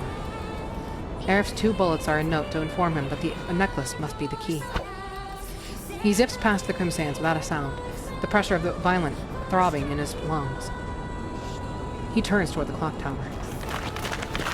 Though his legs are still weak, he makes every effort to jump, letting his left hand touch the iron bars holding the bell. Thump! In the resonance of the bell, he jumps from the top of the tower. A long sword cuts into the arms of Ishin-Paul from the top down. It goes through Valkyrianut's claws, tearing the light in the center and hitting the pendant. The crackling like eggshells is as clear as a bell. Valkyrianut lets out a mournful wail and begins to disperse. He turns from a hard substance into light, and then flows away like a scattering of fine sand from a lost star. The fire of the Yichtis is extinguished, and a cascade of sands pours down from his body onto the earth, which crumbles and disintegrates into the night sky. The young man, too, is swept back to the ground, upside down. As he looks at the vanishing of Valkyrianut, his heart achieves peace. The sword seems to sense the end of the fight. It gets lighter and lighter until it turns into a sprinkling of light and disappears into the bell. The crimsands lose their minds, and their leaders immediately stand still. Before they know it, they are turning into piles of sand. With all the sand leaking out,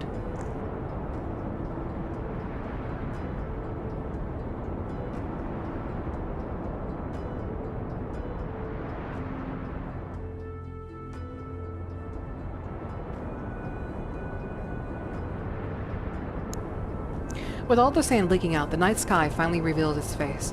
The moon finds its own light and shines on the battlefield along with the stars. When all is said and done, a figure falls over the sand that makes up Valkyrianut. That's... Arif throws down her rifle, picks up her scattered shirt, and runs to the unconscious man. Father Molnethan! He's saved! Okay, so he wasn't doomed to a lifetime of suffering. Father.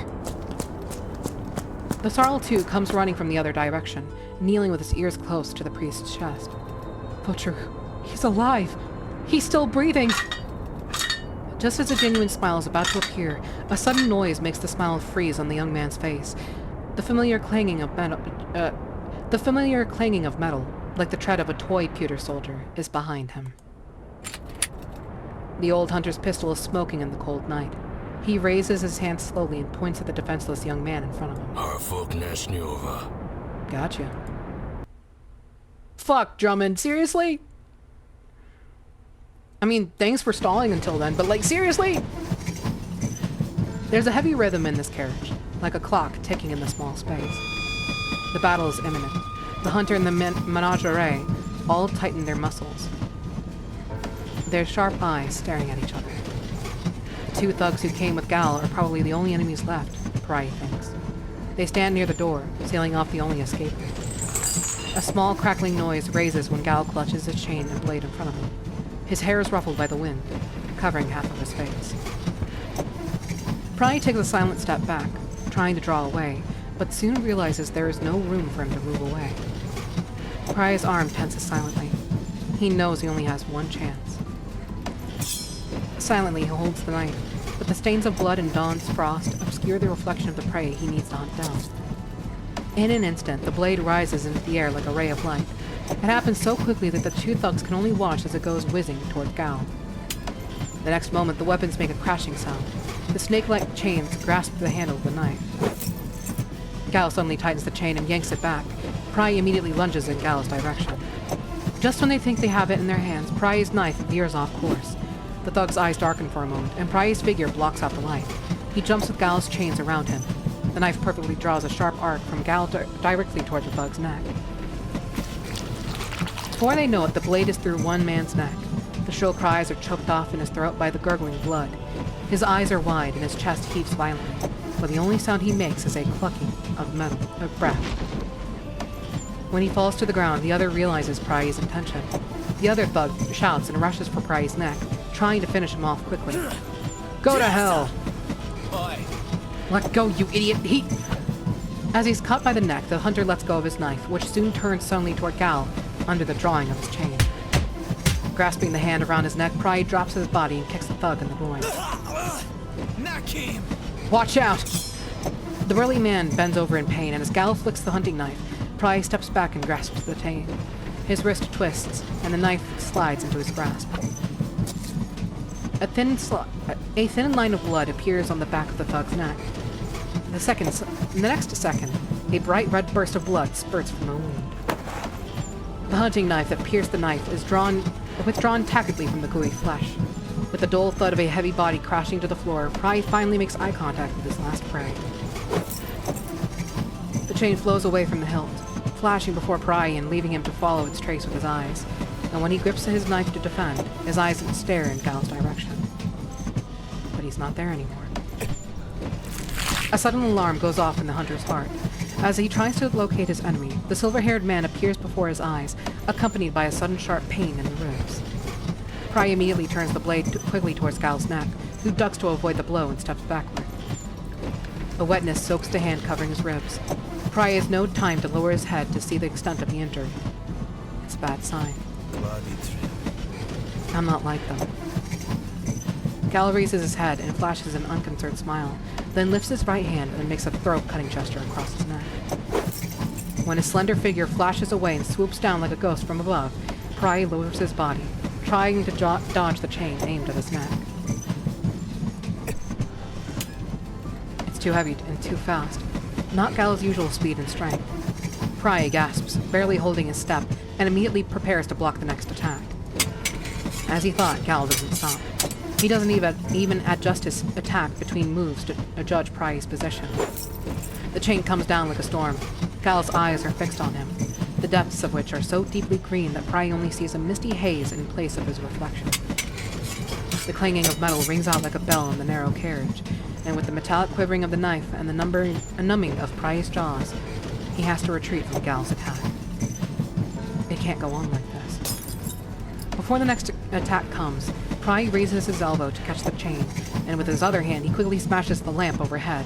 Darkness descends throughout the entire train. Give me crumbs! You're a dead man. Gal presses his lips together and tries to think of the song that gave him clear vision like a beast. But as the blade gleams, Gal immediately gives up and pounces forward. Instead of feeling the impact, he feels a great deal of pain. A deep red scar is on his wrist, cutting his pulse almost to the bone. He opens his mouth to curse, but there's only a sudden choking sound. A hand creeps silently out of the shadow and strangles him. Pry picks up the knife with his other hand. When the silver blade slices silently, blood runs down Gal's neck to Pry's elbow and into the darkness beneath their feet.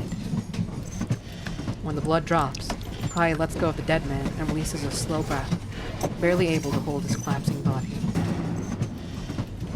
But when he finally has the strength to open the door, there's a vast expanse of darkness in front of him. The snow-covered plane darts past him, and the carriages that are supposed to be behind him are nowhere to be seen. The connection between the carriages was cut. It leaves Pry's brain momentarily stunned, and a chill creeps up his spine. He knows what it means. Pry turns towards the engine and stops in front of the console. He pulls on the handle, but the train keeps steadily going without any signs of stopping, driving him further and further from Raven's dilemma. Damn it! Hey! This way! A roar comes through the window. Thank you, Zamoya. Oh my god. Zamoya always comes in the nick of time. Holy shit. The Maximalist, whom Pry had met once in Illy City, peeps out of the opposite train, squinting in the blinding snow. Why are you here? Station! Never mind. The train won't stop! Damn it, they were left behind! What? Well, fuck it, you just hold on. What? While Pry is still trying to make sense of Zamoya's words, the Maximalist has disappeared from the window. He does what the man said because Zamoya at least looks like someone who knows more about trains. Robicio! Help! A scream comes from Zamoya's train, but is soon swallowed by the wind in a flash. Pry's anxiety grows.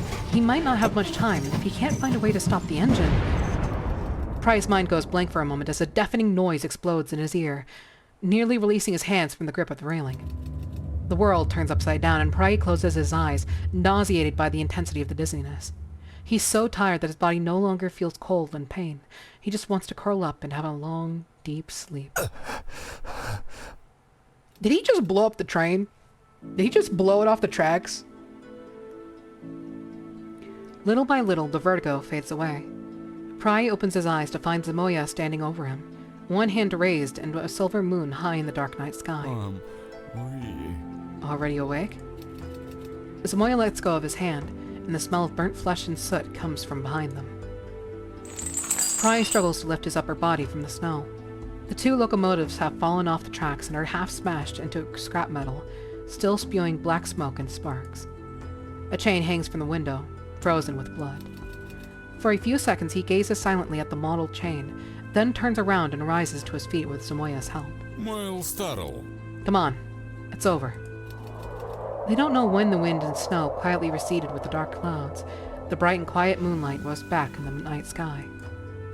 Footprints are left in the snow. Amber, in his untidy clothes, has stumbled past him, looking around for his glasses. The white snow reflects the moonlight, and the serpentine tracks sit silently on the plain. In the distance, a faint cry comes from a small figure falling into Pry's field of vision, echoing in the cold, windless air. A lie. It's over.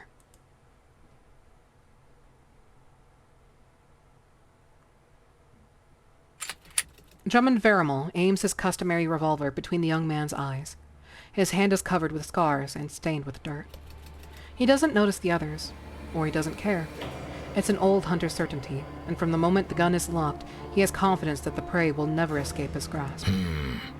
I'm old, but I'm still good. Musp! No, wait a minute, Mr. Verimal. Let's just... Z. If this is about the Order, yes, I hurt that chief, and you have the right to judge me. Interrupting Aerith, the young man looks straight into Drummond's gun without fear. Her train. But there is nothing personal about it. If there was, I wouldn't be fighting to defend this college. Feel like a hero, huh? Drummond exhales a smoke ring. The young man stares at him in the same way. Kirksey. I've done this for him.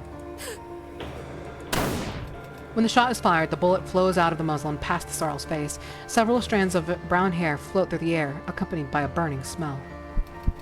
But his heart is still beating strong. Drummond Verimel shakes his head and slowly puts down his gun. There is no light in his eyes. Like a pool of deep water, even the rain splash will not make waves. He just stares at the young man for a long time, as if looking into his soul.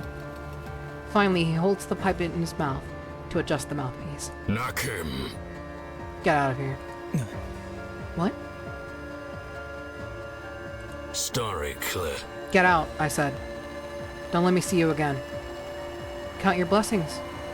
You have no idea what people have done to keep your head here. In their silent confrontation, the muzzle smoke has been dispersed by the rain, melding together, never to be found again. Damn, I'm really old. The old hunter puts his gun back and walks away with a clanging step.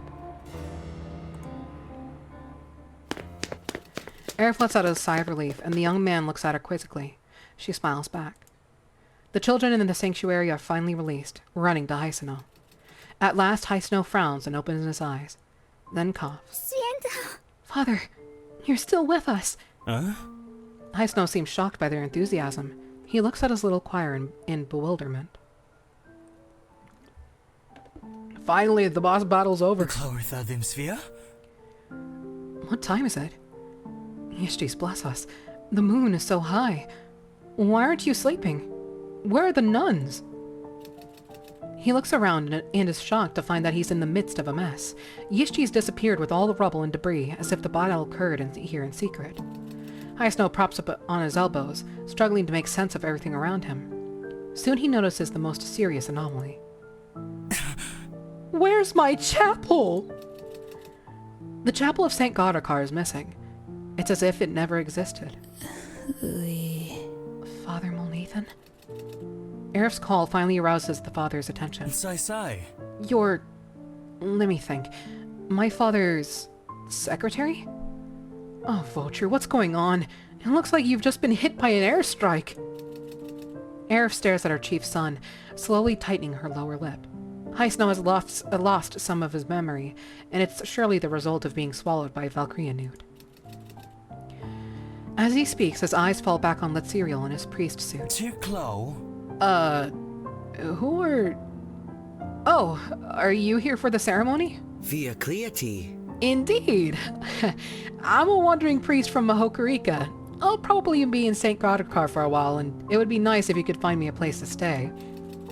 He puts on his all-conquering smile. Hyacino nods without suspicion. Aerith stares at the young man, who apparently takes Drummond's admonition as nonsense. It's a lie. It's an honor to be at your service. But for now, please let us pray for the fallen one. Their eyes fall together on the remains of the woman. The weary survivors surround her, trying to close her already stiff eyelids.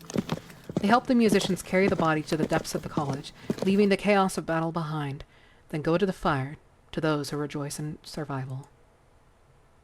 The fire dances merrily. What happened is like a nightmare, and everyone's shadows are cast away by the omnipresent fire in the house. The young priest stands at the front with a look of piety on his face. He doesn't remember much about what happened, but still takes on the tasks of appeasing the crowd. He's different. We bless the holy name of Votru, whose grace has fallen upon us to keep us safe. Hyacino says his prayer, and the crowd murmurs along with it. Only the brown-haired young man stumbles over the words, causing the others to look at him. Aerith looks out the window. Soon it will be light, and a new dawn for the long week will come. She lets out a light sigh of relief, as if she has let the burden off her own shoulders. I am the benefactor of St. Godhrkar, servant of Votru, and the messenger of justice and light shall give us the right to judge. As she gently clutches her clothes, her eyes move under her fangs, searching for the light. Once again, we praise those who live on earth for exercising his authority to bring the glory of Votru into the world. The priest's soft voice echoes around the ruins. A beam of light falls behind him, the blurred edges giving him the appearance of a god. But the shadow behind him stretches out to the ruins, seeming to never end. In Veldrin here east. As Veldrin, defenders of sin, may the kingdom of Votru last forever. He smiles in the firelight and finishes the last prayer.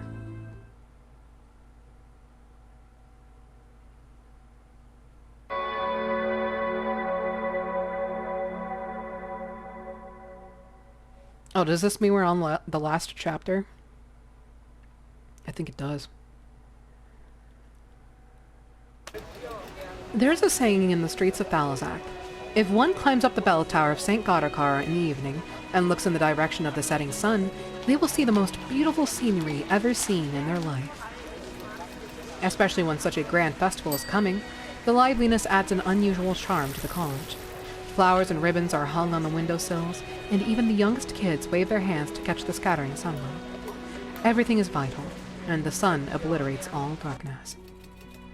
High Snow suddenly feels joyful. His body and soul are bathed in the warm sunset. Votru blesses his followers and the cities they founded. Thalazak, Bikini, Ili, and any other cities of prominence celebrating baptism exist under the guardianship of Votru, and prosper to this day and forever. Clear. Is it all the same as before? To Clotrum. What do you mean, Father? These words shock both of them. For Sayalt Mulnathan, his coma is like a dream, and when he wakes up, his son is completely different. But for High Snow, what happened still affects him, though only the faintest memories remain. His hands tighten on the wheelchair. The silence lasts for some time, but not as long as the Cold War between the father and son. Sayalt lifts his hand and touches High Snow softly, as if he just wants to brush off a piece of snowflake from his shoulder. High Snow leans over and holds the blanket that's slipping to his knees for him. Kia too. I mean, does the festival look any different from before? Fee. Oui. It is not the festival that changed. It's they who have changed. High Snow forgets how long it's been since Findley left. Did they really walk down this street together? What did they talk about? And now, they're on the same track again. As a venue, St. Godhrkar is more brilliantly decorated than the surrounding buildings. Red carpets and bouquets are placed at the door where some late-arriving band members enter, carrying their instrument boxes and wiping their heels before coming in. Drummond is waiting for them at the entrance of the auditorium. Pipe already in his mouth, he struggles to find the matchbox. But as he catches the sight of the Mulnathans, the veteran puts his hand back in his pocket, leaving only a cold pipe in his mouth. He still remembers Agathenia's words. It's a lie. Uncle Vera, Story clear. feel better? There's still no joy in his tone, and that face that would make a child tremble with fright, but High Snow knows the man is trying his best. Slaysin. Much better. Did you find them? Drummond takes a deep breath of the unlit tobacco, passing the icy wind through his lungs, then exhales slowly. Say, har folk nästan over. He escaped. Sayalt stares at his old friend. Drummond stands there like a street lamp, in no hurry to shake off the dots of light and snow on his shoulder. His fingers rub the polished pipe, showing a delicate annoyance. Looks like you're old too. Sayalt casts his sight to the shadows. Part of the passage is unlit, and they're standing at the junction of light and darkness. With a click, Drummond finally turns back and lights his pipe. The wind slaps the white smoke against the wall, mixing it into the shadows. Lie. That's good. And that's enough. It's enough, Drummond. Yo, Theo, what's up?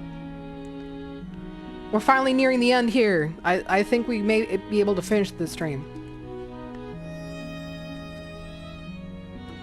The two sigh and white mist melts into the snow. Sayalt leans against the wheelchair, motioning for High Snow to step forward. I know that Varys' stream is about to be here in like 9 minutes. Yes, we're finally there. We're getting to the end part. Finally. The tobacco's light flickers and fades away behind them. Only took like 4 more streams, am I right? Standing in front of the gathering audience, High Snow envies Drummond for being able to stay out and find a place of his own. By now, Sandra and her classmates have already found their seats, waiting for the two of them. The silver lining is that Sayalt doesn't ask any more questions after he's seated. He still has to greet the excited residents. The blind man recognizes the voice of everyone passing by, and always returns salute with earnest. I know. It was a long 20 years, but it finally passed. Kjar too. Please enjoy the opening quietly. The residents nearby applaud expectantly, but beside them, the Hokurikan priest just smiles and says nothing. Yalom nam velasta. Coming to the stage is the choir of St. Godhrkar, a group of courageous young girls who took on the responsibility of a grand opening. Let us welcome them with applause. The lights in the venue have dimmed.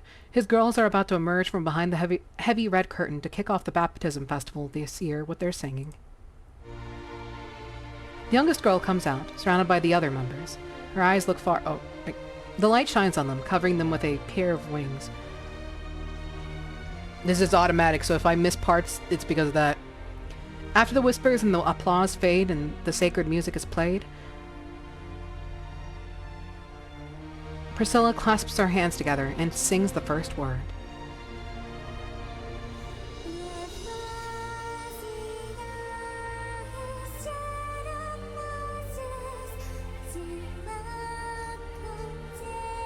Okay, I gotta BRB. You guys listen to this beautiful music.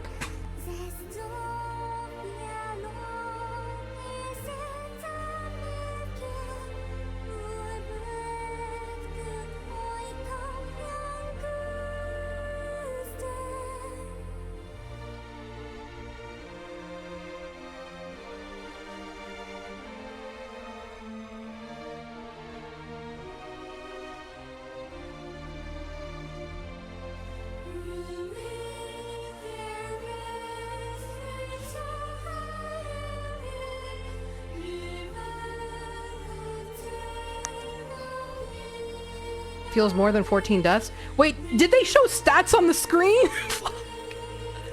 No! Oh, I'm gonna have to rewatch my stream to figure out what the fuck the stats were. Oh. I didn't notice.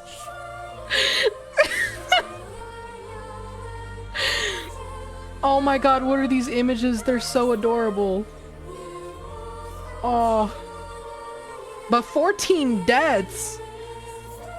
Fuck, I suck at this game. They did! 14 deaths, holy shit. Ah.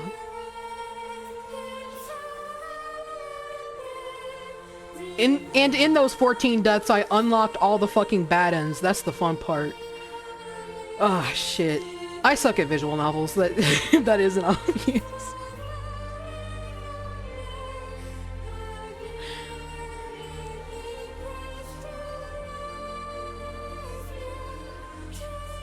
I love the art. Holy shit. This is so beautiful.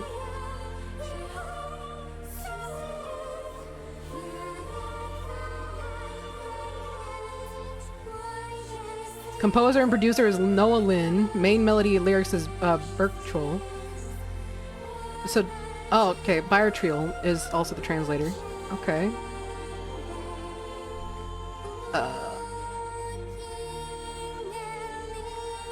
So they got like a handful of people working on this thing, because like I'm seeing a lot of repeat names. Aww.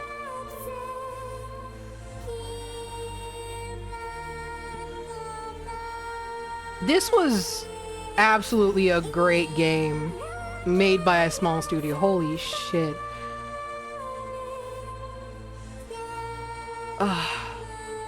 This was beautiful.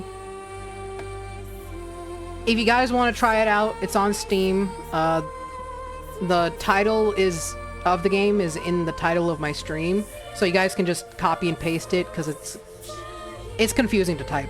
But it's free and you can play it. And then you can be like, haha, I died less times than you.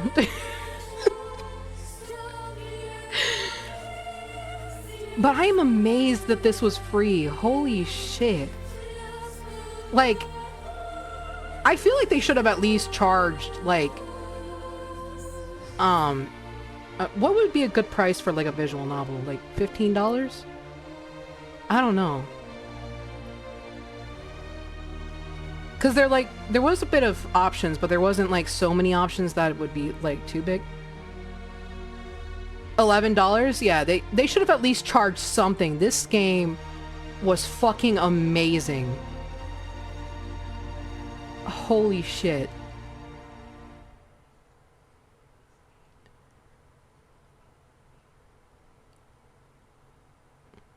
Overall, it was a great game. I absolutely... Oh, wait, there's more. The first of a new year. Oh.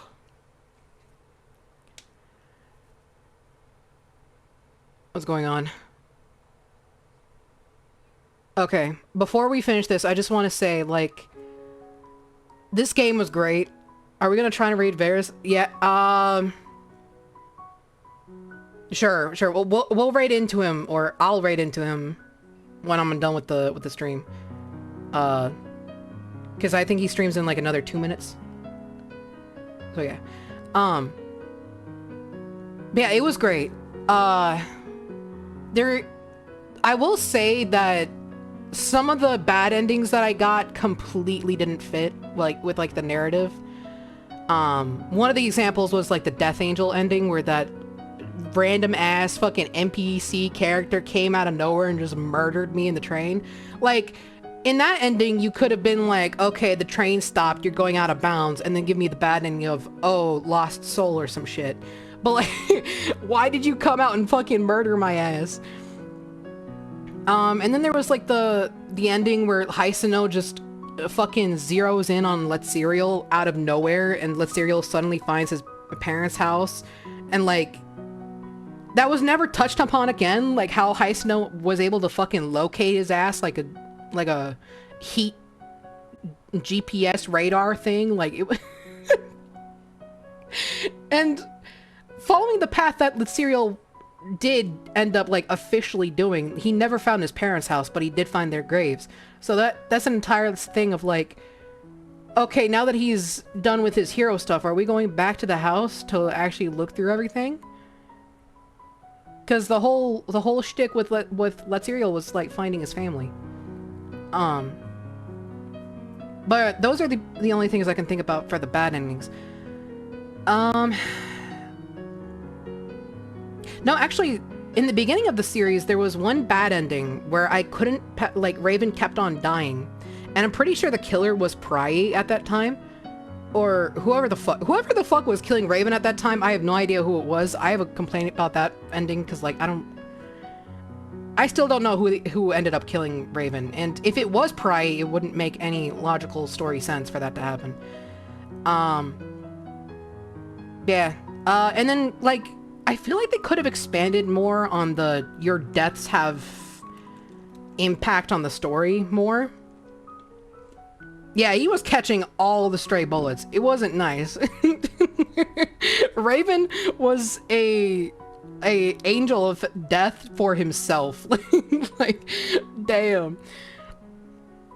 But yeah, I feel like with the amount of times I died in the game, there should have been at least more of a punishment, being like, okay, well, you've died so much in the game, the following story will be a lot more, like, darker, and people will be a lot more fatigued or something. Like, I feel like there should have been, like, an in-game, like, consequence to dying so much, like I did. Like, expand more on the death and karma system. I don't know. Oh, we can? Well, I mean, you can go on ahead. I still want to finish up this game real quick, because I think there's, like, at least one more bit here that I want to go through. The arrival of 1545 is as lackluster as the departure of 1544. The announcer chants the New Year's message aloud at the opening of the Breccio Morning News. There's a plate of raspberry cake on the table, and the maid hangs some fresh cedar on the window frame. Everything else stays the same as always. Who the hell is this? Kier Aluham yawns and wraps in his dressing gown. He walks into the bathroom to wipe his face with a warm, wet towel, fumbling for the razor at the same time. The officer. Good, Theophilsa. Where's that thing? Where's my razor? The grumpy old man raises his fist and bangs the call bell on the wall. It's as loud as a horn. His maid appears from behind the door soon after. Bellistar? Isn't it here, sir? Kier's hand freezes in the air, and then his sight follows the maid's finger to the razor and soap on the shelf. He coughs twice and starts to shave his beard, pretending nothing happened. The maid turns and goes downstairs. While the old professor grooms his beloved goatee, she can prepare breakfast. Is this alluding to like a part 2? Because if it is, I'm going to cry, because this was originally a Chinese game translated into English, and I don't think they translated chapter 2 yet, or like game 2. By the time Kier Aluham walks downstairs, the local news is over. A new foreign minister and some fresh snowfall in the north are nothing new in this country, and the spectacular event at the Xenius Palace has nothing to do with the two. Steaming pumpkin juice deserves much more attention than such things. History professor of Royal Jordan sits down in the main seat, smacking his lips. Okay, they're reporting on the news, like the baptism festival. The maid walks hastily from the entrance hall and places a stack of letters in front of the master. Amore Shadisa. Good morning, Professor Aluham. Happy New Year. Yeah. Happy New Year? Alas, nothing to be happy about. It's just the loss of another year of research time. Don't say that. So many people send you wishes. These letters are from Thalazak. I heard that a particularly spectacular baptism festival is being held this year. Many are going to the pilgrimage. Huh. Thalazak. Kier picks up the New Year's card that has been sent from afar just to receive his disdain. Frowns, then lets out a hum from his throat. Caroline. I bet there are fewer true followers than my students. As for those in the order... Hey, the radio. Turn up the volume. I can't hear it. Public health care facilities now officially on the agenda. The bill aims to provide financial support to improve the operation of public health care facilities. This bill once passed. The maid reaches for the button, and the sound of the ancient creaking machine almost makes her ears ring. If Promlin pushes this motion too, there will be some good days for Seedle. Shung Bellistar. With all due respect, sir, they would have been much better if you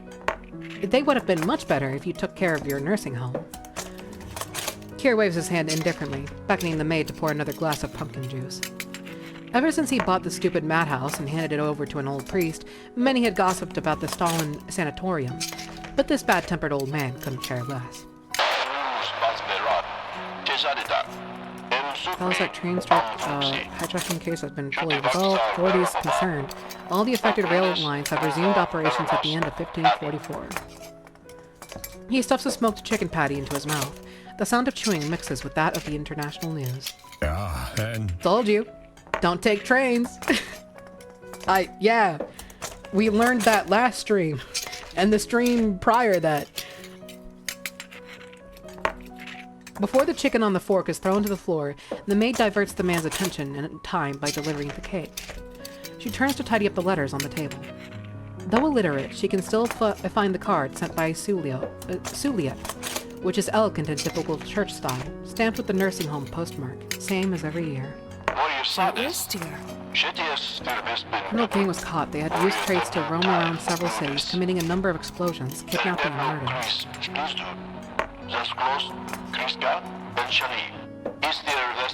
It's all under control by the Thalazak Gendarmerie. The motive for the crimes is still under investigation. Is this why you keep turning down invitations from the Order? I understand you're a distaste for trains, sir, but what about the nursing home? It's still in your name. Caroline. Oh, don't worry. Old Theodore will take care of everything. He's a capable man, and I trust him. Bellistar. What are you talking about? Father Theodore died years ago. It's Adam who now manages the nursing home. Moreover, if lingering on the verge of bankruptcy can be called taken care of, the maid swallows the sentence. She has served a cynical old professor for more than a decade, and does not want to cause her employer to lose his temper on the first day of the new year.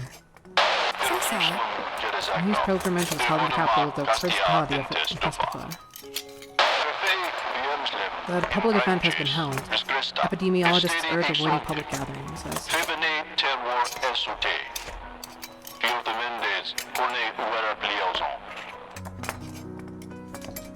By the way, it's time for you to go, sir. You have classes at noon. Huh? What? Oh, yes. Alas, those little bastards. Teaching them history is a pure waste of time. The professor grumbles as he leaves the table, as oblivious as the instructor who dismissed his own thesis back when he was a college student. The maid follows, turning down the radio's volume before she leaves. Wylan Regiet Indi. The maid waits next to the old professor as he changes clothes, and there's a creaking electronic sound from the dining room. She listens hard, only to hear the words insufficient power supply.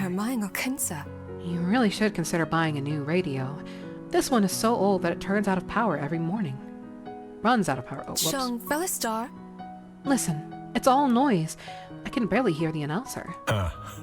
I know. The gifts from Jordan's University are all cheap. The ham last time was bad, too, and before that... Next weather situation.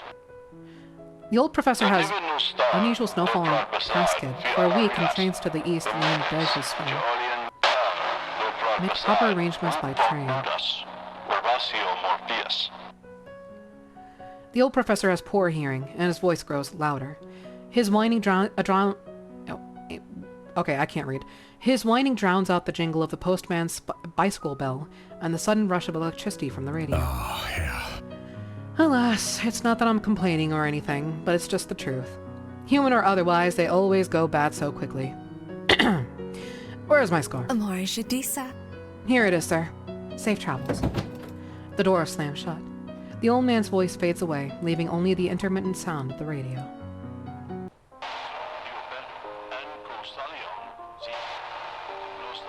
One of the best-selling The Problem music. Okay. But she knows the old professor is a kind person. Oh, it's going automatic. By the time she returns to the dining room, the noise is very weak. After a short while, the sound... Okay. Its indicator's light continues to flicker. Okay.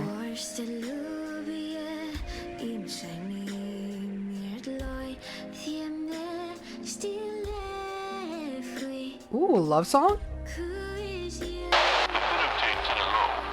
A new foreign minister, Rother, met with Rizo's ambassador Felix in Vtuber. During the meeting, Ambassador Rizzo expressed his congratulations and wished him well in his work. Royal Milatan goalkeeper Hugh Godhrkar. I have a feeling this is building up to a second game. In response, Roderick entrusted the team his contract in 1549.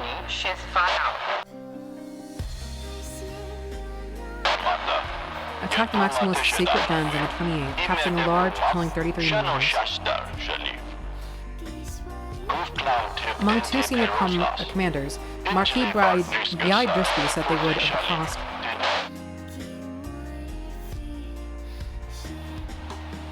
The Holy Day of Absolution, held at St. Godhrkar.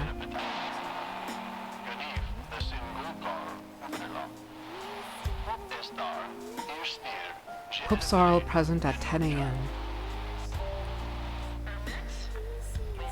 Following tip, Sound Pollution and Control Center in downtown Bayati. As confirmed, sound monster hatching. We helped out in 12 hours. Please of residents publishes it's going into gibberish. Those are not human. The remains of Pell are stolen. Warning, low power supply. Oh shit. Please all residents. What does that mean? What? Is update log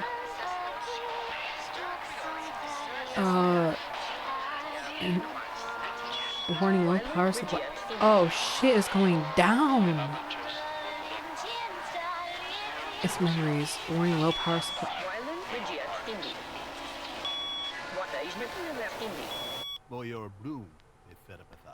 Please pay attention to the follow-up report. Oh, there's for sure a second game coming out. Oh my god. Holy shit, that is such a great way to introduce another game. But yeah, this was Saint of Godhrkar. I can't believe this game was free. I cannot stress this enough. I cannot believe this game was free. Now I have to try to dig through the internet to see if there was a second game and if it was translated to English. Because if so, I'm going to buy that. Because this game was great. It was beautiful.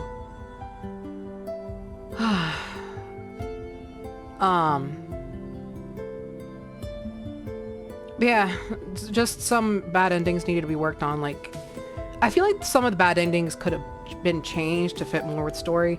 Again, with the Death Angel ending, just have the train stop by itself, because like there was a train incident earlier. Have like the train stop and be like, okay, everybody, we can't go further because of what happened, and then just have either let Serial go back or just have it end as, you know, Lost Soul ending, where he's unable to go where he wants to be or need to be.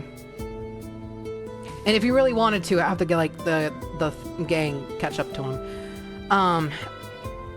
The bad ending with Raven in the beginning where he was getting murdered, like if that was Pry, it wouldn't make any sense story-wise, because Pry would recognize Raven. But like Pry is the only one that could have killed Raven at the beginning, because he was also the one that, you know, was fucking with the police investigation for Easton, with the whole priest case. So I don't know. Aerith, High Snow, Charlotte were all consistent. Charlotte kind of... I guess I kind of understand where she went for the second half there with her revenge arc. But she didn't seem like she was the type to get revenge in the initial half, because one of her choices ended up saving Raven because she felt bad for him. But then, like, sometime in the middle half of the story, she just kind of fell off and went down a revenge route out of nowhere. Yeah, overall great ending. Personally, I would have loved to see like a wrap up on Easton's side as well, just to see how, like, where Easton stands in all of this, because either he got his job back or he became like a whole rebel ass leader as well. I don't know. But I guess they would reveal that in the second story, wouldn't they? If there is one. Yeah, this game was great. Oh yeah, and another thing I mentioned, adding more to the death and karma point situation. When I first started the series and saw like the death and karma points and how it affects your story, I was under the assumption that there would be more of a punishment for failing as hard as I did. I didn't fail on purpose, but like I was under the assumption that if I failed hard enough, that it would literally affect the story and how it plays out. So I was under the assumption that, like, let's say there was a counter for how many deaths you had to go through the normal route. Let's say I bypassed that counter and went way much higher in the death route. That could have unlocked a series of, oh, you're making all the right choices normally for the normal route, but because you've surpassed this amount of deaths, you're, it's getting sad on Varys' stream. Oh shit, damn. Yeah, let me wrap up my thought real quick, and then I'll jump immediately over there and be like, what the hell's going on? Where was I? But because I bypassed the number of deaths that could have been happening, like, it could, like, unlock features where these characters won't commit to certain actions because of how, like, my karma points and how many times I died. Or, like, just overall where they're, like, fatigued or depressed. Just overall, like, spiritually. Because their life force got sucked away because how much I suck at the game. I know it's Komodo tea time. Hell yeah. But yeah, this was Saint Godhrkar. I'm gonna end the stream here. This was a fantastic game. Otherwise, dude, this was free. If I could buy the game, I would, because holy shit, this was great. Okay, I'll see you guys in another series. And now I'm gonna end the stream and jump over to Varys' stream, because I gotta figure out what's going on. Alright, see ya.